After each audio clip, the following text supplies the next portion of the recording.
Welcome to episode 61 of the 3M Fear podcast. In 2005, Kristen Lee and her family were looking for a new home after their old one was destroyed in a flood. Kristen found the Bel Air house, which was perfect for her. She of course knew about the dark history, but she still wanted to live there. Kristen arranged for a showing and fell in love with the place, especially with its view of the Ohio River. Despite all the warnings and rumors, Kristen was determined to make this house her new home.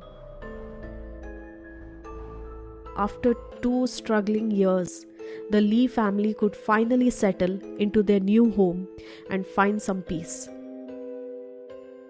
But their relief didn't last long. Strange things started happening. At first, they brushed it off, like any other house you would imagine. They thought that it was an old house and that's why it's making so much noise. But soon, footsteps echoed through the house in all hours, even when they were all together and alone. Kristen felt like she was being watched. And then things suddenly started disappearing.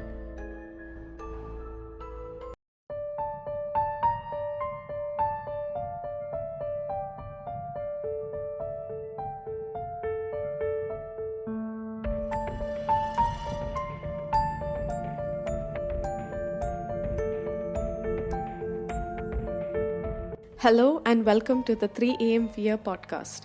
I'm Nikita Ferrao, mystery and thriller author. On this podcast, I talk about real crimes and real people. Due to the graphic nature of some of this content, listener discretion is advised. You can find the episode show notes on my website 3amfear.com. Let's get started.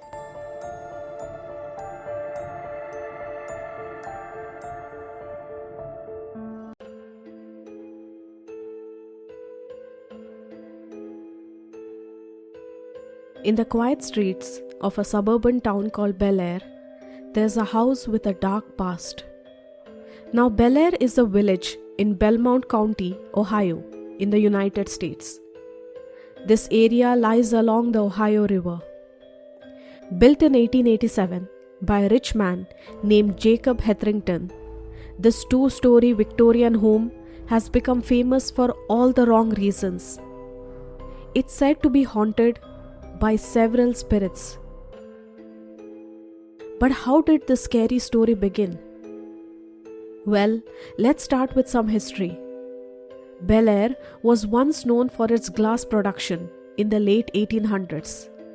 But today, it's your typical American town. It's even been featured in movies, the most popular of which is The Silence of the Lambs. But on the edge of the town, there stands the old Victorian house, gaining notoriety for its supposed hauntings. The house's story begins with the builder, Jacob, who was a coal tycoon. Interestingly, the house sits near Native American burial caves and was the site of a massacre during the French and Indian War.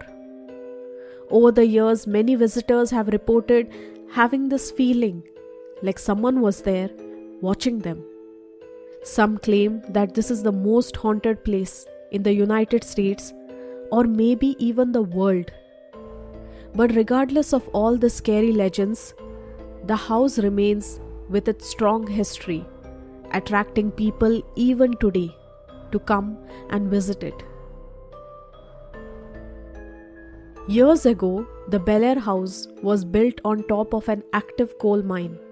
A tragic coal mine explosion took place in 1893. 42 men were killed in the explosion, and it took days to recover their bodies. It is believed that explosion opened a portal to something sinister. And that's also why this house is said to be a demonic portal to the other side. Jacob was a kind man. He was not one of those greedy bosses or big bosses you would say. His best friend was a mule named Jack, who helped him in his work every single day. There's a famous old rhyme called, quote, "This is the house that Jack built," end quote. And it's about Jacob and Jack. You see, Jack helped Jacob build this big mansion and grow his coal business. Now the story that I'm going to tell you, that is the history of the Bel Air house, it's taken from its official page. I'll link the page in the description, and there is a lot more in that page that you can read. I just took the most important facts from there, but there is a lot more that you can read. Now one more thing to note is that the history of the Bel Air house, the haunting of the Bel Air house, has been all written by the current owner of the house. So whatever I'm going to narrate today came from the website, so take all of this information with a grain of salt. One day, while Jacob was working in the mines, he met a lovely woman named Eliza Armstrong. It was a special day because Eliza saw a shooting star fall from the sky. That was the same day Jacob's parents had to leave him in Bel Air to work in the mines for a man named Captain Fink. Jacob started small, renting a coal bank from Captain Fink. But soon enough, he bought 8 acres of land from him, and his business started to grow. Eventually, Jacob married Eliza, and together they made a wonderful life, filled with love and success. But something happened on the day of the shooting star. When Eliza saw it, she got curious and went searching for it. She walked to Davis Farm, which was located nearby, and asked if anyone had seen the fallen star. Mrs. Davis warned her that seeing a shooting star was a bad sign and told her to pray to the gods. Undiscouraged, Eliza walked for miles until she reached the spot where she thought the star had fallen. And there, by the banks of the Ohio River, she met Jacob, her future husband. Now Mrs. Davis had also warned Eliza, telling her to fall on her knees and beg for forgiveness because this was a bad sign, which meant meeting Jacob was a bad sign. Now by that time, Jacob had bought a lot of land, 61.5 acres from Paxton and Wheeling, and another 14.5 acres from Captain Fink. He had become a big shot in the coal mining business, buying up more land over the years. He paid off all his debts, owned 667 acres of farmland and coal mines, and 110 acres of woodland. He was even one of the biggest taxpayers in Belmont County.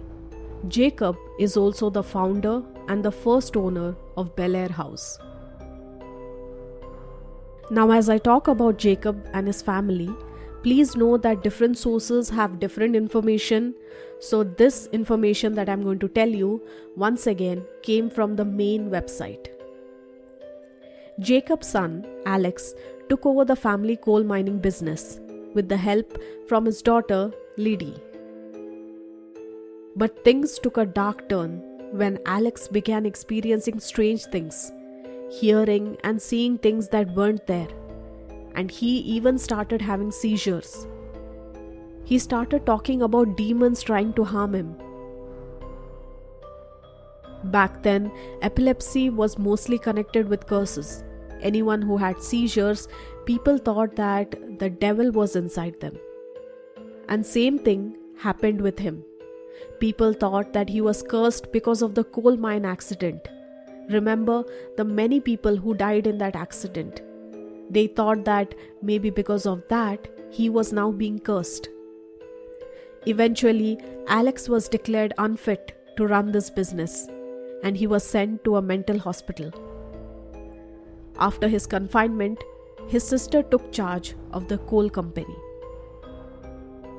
Tragically, even she didn't survive long. She was doing a séance at the Bel Air house.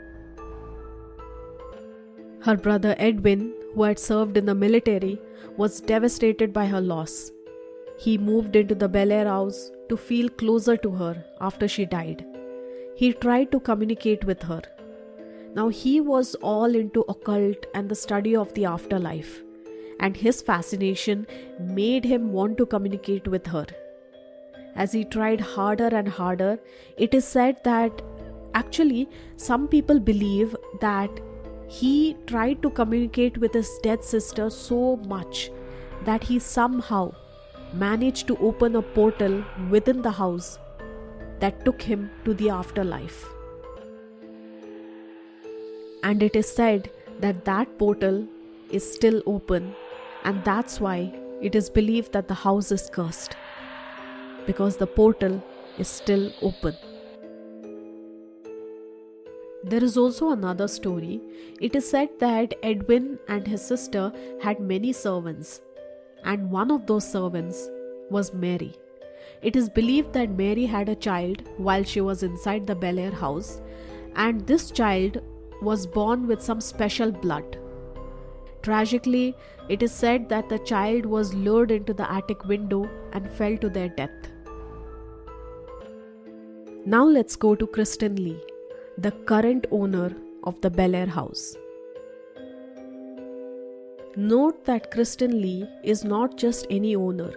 She is a paranormal expert, researcher, and psychic medium, and she is well known for her understanding of the spiritual realm. In 2005, Kristen Lee and her family were looking for a new home after their old one was destroyed in a flood. Kristen found the Bel Air house, which was perfect for her. She of course knew about the dark history, but she still wanted to live there. Kristen arranged for a showing and fell in love with the place, especially with its view of the Ohio River. Despite all the warnings and rumors, Kristen was determined to make this house her new home. As Kristen explored the Bel Air house, she was amazed by its beautiful interior, marble and cherry wood everywhere. It felt like a dream come true. And note that the house is very beautiful. It's just that it comes with a dark history. The house was not only perfect for her, but it also came with a large fenced backyard for their dog Bella and the boys to play in. Impulsively, Kristen made an offer on the house, and it got accepted quickly. After 2 struggling years, the Lee family could finally settle into their new home and find some peace. But their relief didn't last long. Strange things started happening. At first, they brushed it off, like any other house you would imagine. They thought that it was an old house and that's why it's making so much noise. But soon, footsteps echoed through the house in all hours, even when they were all together and alone. Kristen felt like she was being watched. And then things suddenly started disappearing. Nicholas, Kristen's 12-year-old son, experienced something even more terrifying. He felt a presence in his room, watching him. He started getting nightmares, and one stormy night, he woke up to see a shadowy figure in his room, shaking uncontrollably. Terrified, he ran from his room. The Lee family soon realized that their new home held dark secrets, and they were trapped in a nightmare that they couldn't escape. Nicholas was terrified of this figure in his room. He woke up his mother and refused to sleep there anymore. So Kristen sent him to stay with his grandmother, hoping that this could calm his fears. Now, about the whole paranormal thing, Kristen's paranormal background came much later on. In the beginning, she had a background in psychology, and she thought that whatever Nicholas was experiencing was mostly because of stress and fatigue. She thought that he was just tired, he was overstressed, and there was a lot going on in his life. I mean, they just moved to a new house. So she thought that this whole terrifying encounter was a dream. During a winter night, the Lee family, still struggling financially, slept in the basement near the fireplace. Kristen, Lane, their other child, and their father dozed off on the couch. Suddenly, Kristen woke up, feeling the cushion next to her being pressed down. When she looked up, she saw a translucent figure of a man with dark, sunken eyes staring at her. Despite her questions, the figure remained silent before vanishing into thin air. Now I'm quite shocked. Why didn't she scream? Why was she just staring at the figure? There are a lot of questions like this.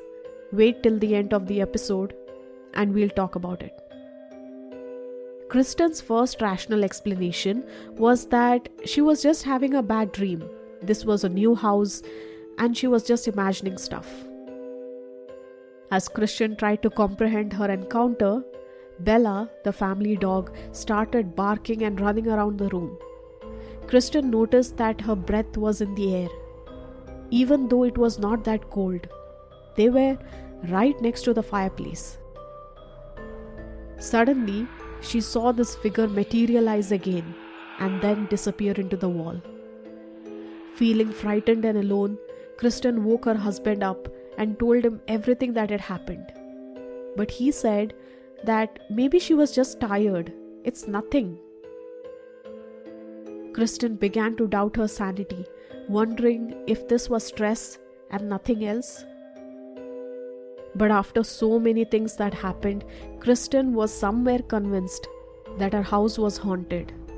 She wanted to sell it, move her family to a rented home nearby. But unfortunately, as much as Kristen had initially loved the house and wanted to buy it immediately, no one else wanted to buy this house. They struggled for months on end, but no one wanted to buy this house. Unfortunately, they had to go to their second option, rent out the property. Although a few people agreed to rent out the place, no one stayed in that house for long. Whoever came to stay in this house, they said the same thing. They could feel that someone was there, they could hear all these noises, and they just couldn't stay there. Unfortunately, this was also a dead end. But finally, realizing that no one wanted to buy or rent out her place for families, Kristen came up with a unique solution. She thought, why not just turn this place into an afterlife research property? And that was the best thing that could happen to her. Groups from all over would come to study the house's mystery. There were teams of nurses from upstate New York who specialized in paranormal research along with their medical careers.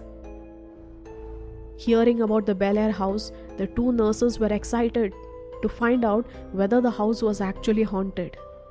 When they arrived, they were immediately struck by the creepy atmosphere. The house was in a state of decay. The fence around the backyard was mostly destroyed, and the exterior was almost rotting. I'm sure that Kristen and her family didn't stay in that house for too long, which is why the house was just dying. Despite the first impression, they entered the house and were initially welcomed by their cherry wood interior. But as night came, they set up the equipment and waited. They could hear footsteps, furniture moving, and felt as if they were watched. Strange lights and full-blown apparitions appeared, especially in the basement. As their anxiety grew, they could hear a loud crashing noise above them, like a bookshelf was being thrown across the room. Terrified, they fled the house and left all their equipment behind.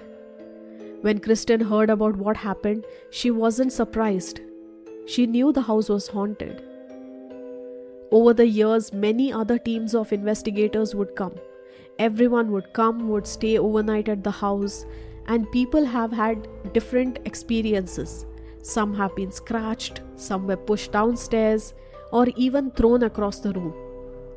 One local team in Ohio had a particularly terrifying experience. As they were investigating in the attic one night, they saw a mist forming and thousands of black snake-like creatures slithering around them. These creatures then formed into a dark figure with many eyes, causing them to flee in terror.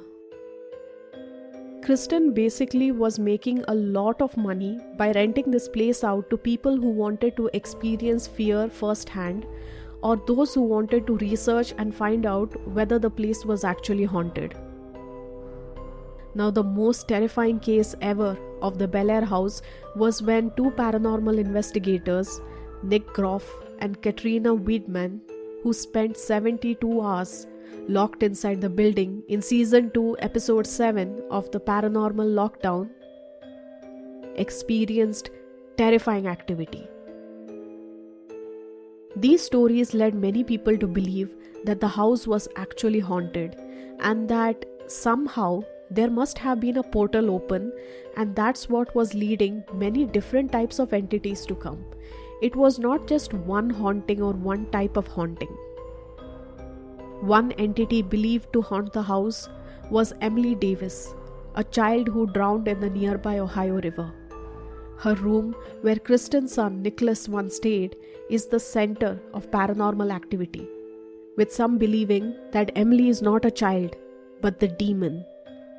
Many investigators tried to find out, but the question of whether the house is actually haunted or not remains unanswered. Now let's come to the exciting part.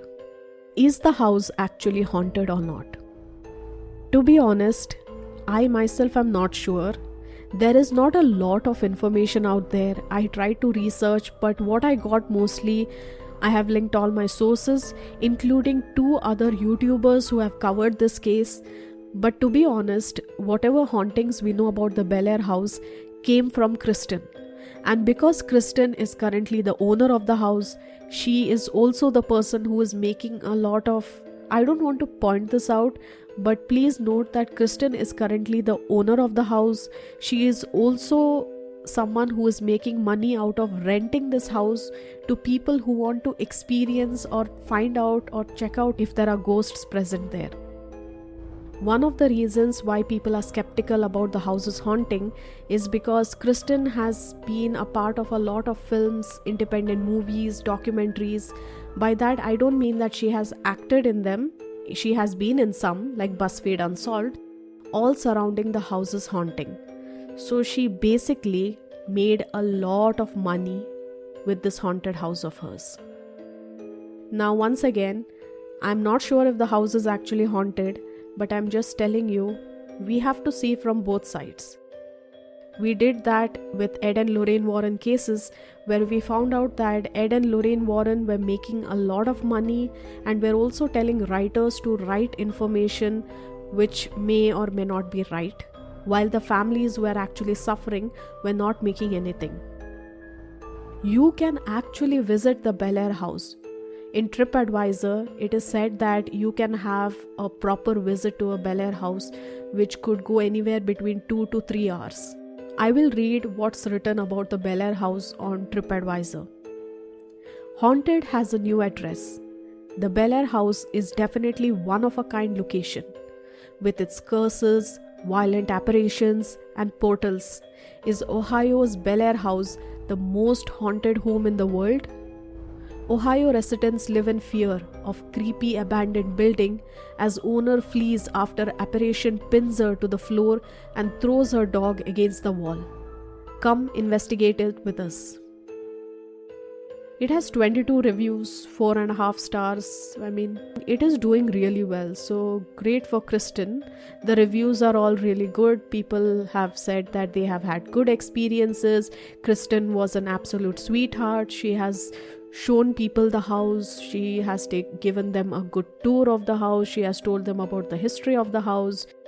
I just want you to know this all is coming from the same person who believed that her house is so haunted that she had to rush out of the house, try to sell it, try to rent it, just get rid of it, and is now showing the house as an attraction.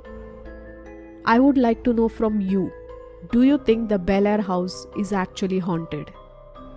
I'll put a poll on this episode and I would really like to know from you, do you think the Bel Air house is actually haunted?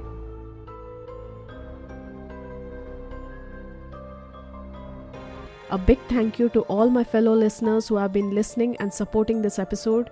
Your reviews, your listens mean a lot.